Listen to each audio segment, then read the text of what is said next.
What's going on, Giants fans? It's Mitch here, back with another NFL record prediction, and in this video, breaking down the schedule for the New York G-Men in 2022, determining the tough matchups, the easy matchups, and going game by game, giving you my pick for every single one of the Giants games in 2022. If that sounds good, don't forget to spike the like button and subscribe to the channel for more Giants and NFL content just like this. Also, hop in the comment section below and let me know how you think the G-Men may perform in 2022. What will their record be this season? Now, let's pick some games. Giants fans, it's time to predict your record for 2022. I have to say this outright. I appreciate all the new Giants fans that have been checking out the BLV, my content, the channel, subscribe to the channel. Because of the video that I've made this offseason, I really appreciate that, all the support you guys have given me. And I'm rooting for you guys to have a good season this year. It's going to be a tricky one to figure out this offseason how the Giants are truly going to do because, of course, a lot of moving parts here. New coaching staff, and the question is, how much is this new coaching staff going to elevate the players on the field? There hasn't been too much movement in terms of the new players.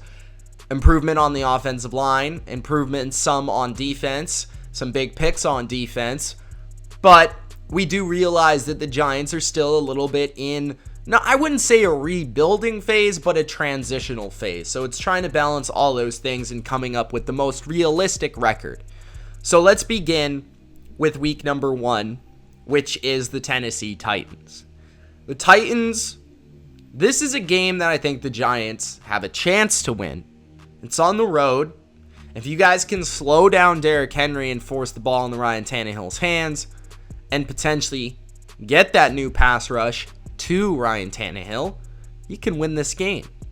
But this is Mike Vrabel, veteran coach now, one of the best coaches in the league right now. A team that is battle-tested in Tennessee, especially at home. You know, a lot of veterans, been to the playoffs multiple years in a row. You expect the Titans to win this game. The Titans aren't the team they've been the last couple of years. You could pull it off. If Tannehill's still growing that chemistry with his receivers, if that offensive line isn't quite what it was, I could see the Giants pulling it off. But I think it's going to be close regardless. I've got to lean towards the Titans. They're more of the proven commodity, especially at home. Week number 2, you play the Carolina Panthers. I think you win this game. You're playing Sam Darnold, his return to New York. And while it's not the Jets, it is the Giants.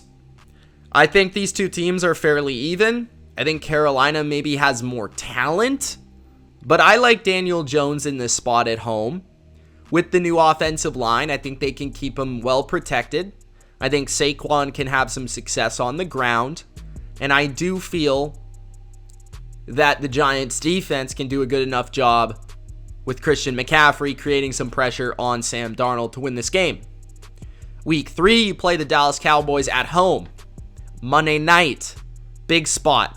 This is the game where I'll know how good the Giants are. If the Giants come out and they win this game, I'll be impressed. And I'll also feel as if the prophecy of the Giants maybe being a sleeper team this year could be true. But what we've seen from the Giants the last couple of years makes me believe that this game is going to be really close, but they're going to come out on the short stick. So I'm going to go with Dallas. I think they find a way to win this game in a shootout. But I wouldn't be shocked if the Giants, who have played the Cowboys well in recent seasons, could come out with this win if Daniel Jones is on his A game. Week 4, you play the Chicago Bears. I think you win that game. So you're 2-2. I think you're better than Chicago. I think you've got the better offensive line. I think quarterbacks are both fairly inconsistent, still kind of unproven. I think you've got more weaponry. I think you've got the better coaching. I think you win that game. Week 5, you play the Packers. I'm going to go with Green Bay there. Lambeau Field, tough place to play. Aaron Rodgers, tough quarterback to play.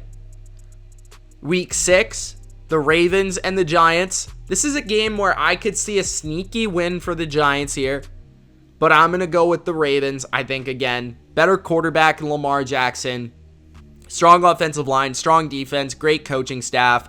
Don Martindale, potential revenge game here, so to speak. So they could pull it off. I wouldn't be shocked, but I'm going to take the Ravens in a close one, I'll say. Week 7, you play the Jags. I'm going with the Jags. I don't know if you would consider this an upset. I mean, both teams are kind of in the same spot. Jacksonville can be a sneaky home field advantage, especially how warm it can get there. Trevor Lawrence and Daniel Jones going toe-to-toe. Both streaky quarterbacks at this point in their careers. Defensively, Jacksonville is a little bit underrated. I think their offense is a little overrated.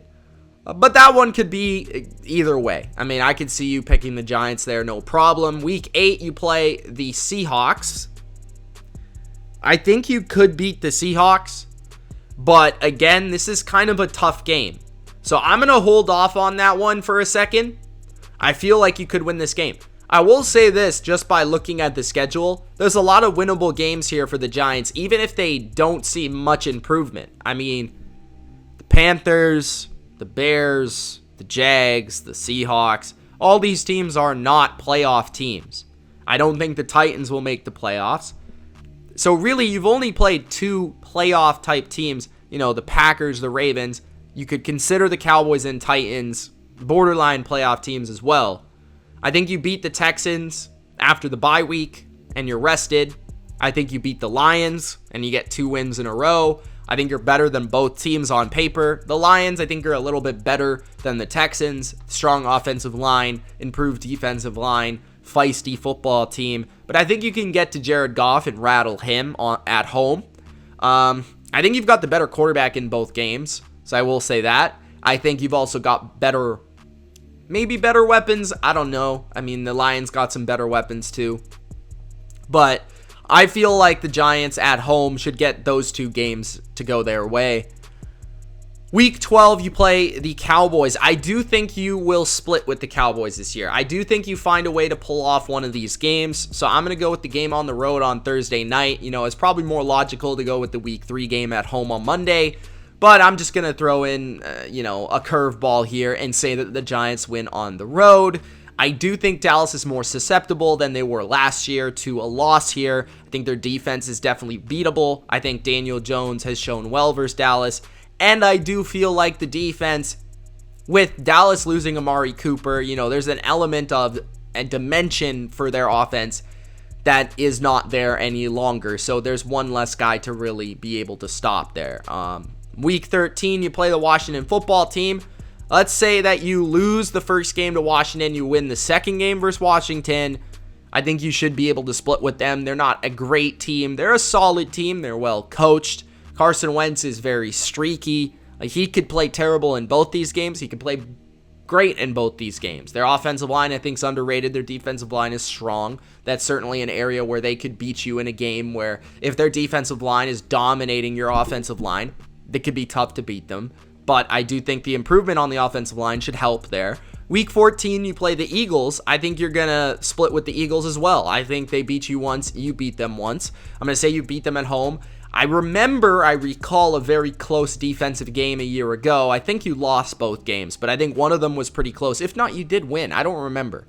But I do feel like the Giants, with the personnel that they offer, they can do a good job of slowing down the Eagles' running game, especially with Jalen Hurts, and then make it tough for them. Jalen Hurts, when you make him a passer from within the pocket, there's a lot more leniency there to be able to upset them. On top of that, offensively, I do think their defense, their scheme is rather simple, and if Daniel Jones is hot and he's accurate, he can make some plays and some throws and extend some plays to make that upset possible. But I think the Eagles are a good team. I think they're dominant on the line of scrimmage. I think they're one of the best teams.